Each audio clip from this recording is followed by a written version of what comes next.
میرے نبی نے فرمایا مجلس میں بیٹھے ہوئے مسجد میں کہا کہ یہ جو دروازہ ہے نا اس سے ایک جنتی آنے والا ہے۔ تو لوگوں نے دیکھا ایک مدینے کے مقامی آدمی ذرا بوڑھے وہ مسجد میں اندر آئے، داڑھی میں وضو کا پانی، ہاتھ میں جوتا، نماز میں شریک ہو گئے۔ اگلے دن آپ کی محفل تھی تو آپ نے فرمایا یہ جو سامنے دروازہ ہے اس سے ایک جنتی آ رہا ہے۔ تو سیم وہی آدمی اسی حالت میں انٹر ہوئے۔ اگلے دن ہوا تو آپ نے کہا اس دروازے سے جنتی آنے والا ہے، ٹھیک وہی آدمی اسی حالت میں انٹر۔ اس مجمع میں ایک صحابی بیٹھے ہیں، ان کا نام ہے عبداللہ بن عمرو۔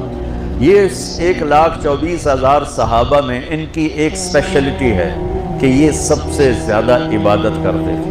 اب ان کو خیال آیا کہ یہ بابا جی مجھ سے بھی زیادہ عبادت کرتے ہیں، جو ان کو یوں ڈائریکٹ جنت کی بشارت ملی اور مجھے نہیں ملی، تو میں دیکھتا ہوں یہ کون سی عبادت کرتے ہیں۔ تو ان کے پاس پہنچ گئے، چاچا کہ تھوڑا والد صاحب کی ناراضگی ہے، دور رہنا چاہتا ہوں، 2-3 دن ٹھہر جاؤں آپ کے پاس؟ ہاں ہاں بیٹا آ جاؤ آ جاؤ آ جاؤ۔ اب عشاء کی نماز کے فوراً بعد انہوں نے چادر اوپر لی اور چادر میں یوں سوراخ کیا اور یوں لیٹ کے دیکھنے لگے کہ اب یہ بزرگ کیا کرتے ہیں۔ بزرگ تشریف لائے، سرانے پہ سر رکھا، اللہم بسمک اموت و احیا، سونے کی دعا پڑھی اور تھوڑی دیر بعد خراٹے تھے۔ وہ بڑے حیران ہوئے، بھئی میرا تو خیال ہے یہ ساری رات سجدہ کرے گا تو رو رو مصلی تر کر دے گا، یہ تو خراٹے چون جاندے نہ ہو جا رہے ہیں۔ اب وہ دیکھ رہے ہیں ابھی اٹھے گا ابھی اٹھے گا ابھی اٹھے گا، پھر انہوں نے کپڑا اتار دیا، ابھی سویا ہوا ہے۔ وہ فجر کی اذان پہ اٹھے اور ان کا دماغ چکر کھا گیا، بھئی اے کی بڑی تہجد دے 2 نفل بھی نہیں تو جنت دی بشارت 3 دن کٹھی۔ انہوں نے کہا کل دیکھوں گا، کل شاید کچھ اور کریں۔ اگلے دن آئے پھر اسی طرح یوں کر کے لیٹ گئے اور بزرگوں نے بھی یوں کیا اور بسمک اموت و احیا اور پورا کمرہ خراٹے نال۔ وہ پھر پریشان، یہ کب اٹھے گا کب اٹھے گا؟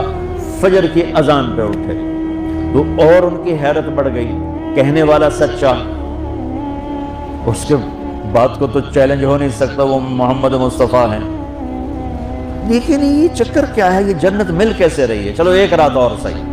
تیسری رات آئے، یہ یوں لیٹے وہ یوں لیٹے، یہ دیکھتے رہے وہ سوتے رہے، حتیٰ کہ فجر کی اذان پہ آنکھ کھلی تو یہ نا پھٹ پڑے، کہنے لگے چاچا بات بتاؤں؟